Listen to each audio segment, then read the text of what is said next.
Hello guys and welcome back to our channel. Today I'll be showing you how to level up fast on Monopoly Go. So in order to do this, you'll have various steps. The first step is completing daily goals. You can focus on daily tasks, missions and XP rewards through which you can level up fast on Monopoly Go. So make sure you complete daily goals regularly to level up fast on Monopoly Go. Now, second way to do this is joining events.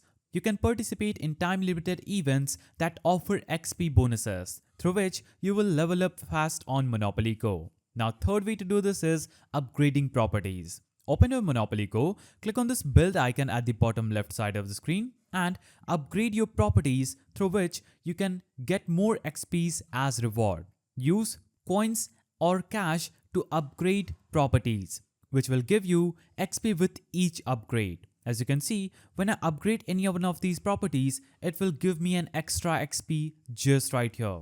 As you can see, this also led me to complete my board. Now, fourth way to do this is collecting stickers. You can finish sticker collections for XP rewards. So, make sure you complete these stickers, collect more and more to get more XP as a reward. Now, fifth way to do this is spin for extra rewards. You can use dice strategically to maximize spins and land on high XP properties. So, these were the ways through which you can level up fast on Monopoly Go. If you found this video helpful, please don't forget to give it a thumbs up and thanks for watching.